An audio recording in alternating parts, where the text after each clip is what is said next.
Welcome to உபயோக சிந்தனை சிறுவர் கதைகள். தலைப்பு பேராசைக்கார ஆடு.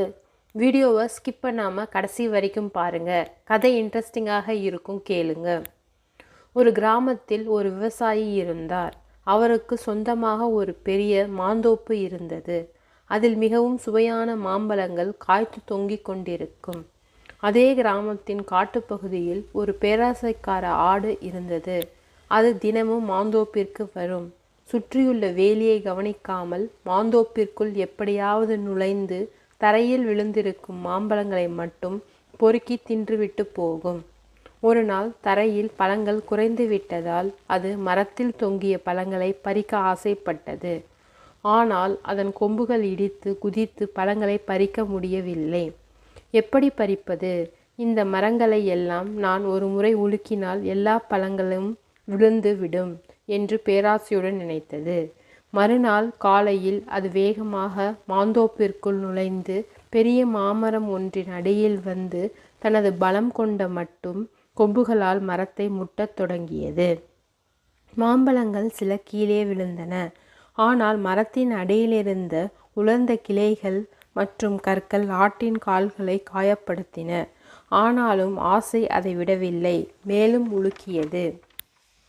இதை மறைந்திருந்து கவனித்த விவசாயிக்கு ஒரு யோசனை தோன்றியது. அவர் மெதுவாக ஆட்டிற்கு தெரியாமல் மரத்தின் ஒரு கிளையில் கயிறு ஒன்றை கட்டி அதன் மறுமுனையை தூரத்தில் இருந்த ஒரு பெரிய பாறையுடன் இணைத்தார். பிறகு அவர் ஆடு இருக்கும் இடத்திற்கு வந்தார்.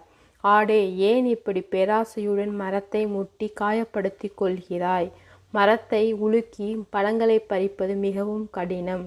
இதைவிட சுலபமான வழி ஒன்று உள்ளது என்றார். ஆடு என்ன வழி என்று கேட்டது.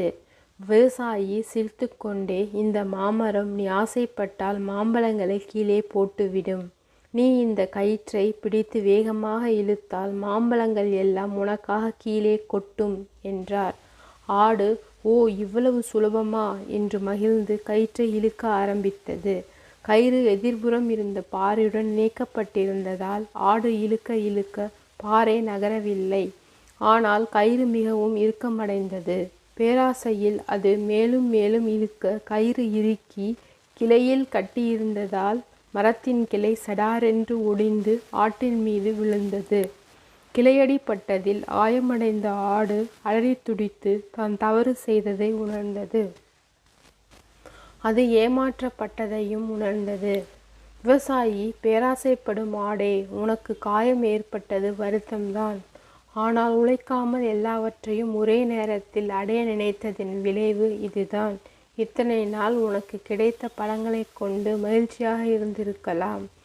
ஆனால் நீ மரத்தை பழுதாக்க நினைத்தாய். அதனால் உனக்கே பாதிப்பு ஏற்பட்டது என்றார். ஆடு தன் தவறை உணர்ந்து இனி பேராசைப்படக்கூடாது என்று எண்ணியது. விவசாயி, இந்த மாந்தோப்பு எனக்கு சொந்தமான நிலம். இதில் நீ கீழே கிடக்கும் மாம்பழங்களை வேண்டுமானால் தின்றிருக்கலாம். ஆனால் மரத்தில் இருந்த பழங்களை பறிக்க நினைத்து மரத்தையே ஒடிக்க நினைத்தது தவறு என்று கூறினார். இப்படி உனக்கு அடிபட்டதினால் உன்னை நான் சும்மா விடுகிறேன். வேறு விவசாயியிடம் மாட்டிக்கொண்டிருந்தால் உன் உயிருக்கே ஆபத்து நேர்ந்திருக்கலாம் என்று கூறினார். இதை கேட்ட ஆடு தன் தவறுக்காக மிகவும் வருத்தப்பட்டது. நாட்டில் இன்னும் நல்லவர்கள் வாழ்ந்து கொண்டுதான் இருக்கிறார்கள் என்று ஆடு எண்ணியது. இந்த விவசாயி போல் நல்லவர்கள், கருணை உள்ளவர்கள் இருக்கிறார்கள் என்று ஆடு எண்ணியது. இனிமேலாவது பேராசைப்படக்கூடாது, நல்ல எண்ணத்துடன் நல்ல செயல்களுடனும் வாழ வேண்டும் என்று எண்ணி மாந்தோப்பிலிருந்து ஓடியது. பேராசை பெருநஷ்டம். முடிவுற்றது. சரிங்களா? இந்த கதை உங்களுக்கு புரிந்திருக்கும் என்று எண்ணுகிறேன். இந்த கதை உபயோகமாக இருந்தால் லைக் பண்ணுங்கள், ஃபேமிலி அண்ட் ஃப்ரெண்ட்ஸுடன் ஷேர் பண்ணுங்கள், மறக்காமல் சப்ஸ்கிரைப் பண்ணுங்கள். அடுத்து வரும் எமது கதைகளையும் கேட்டு மகிழுங்கள். நன்றி. சுபம்.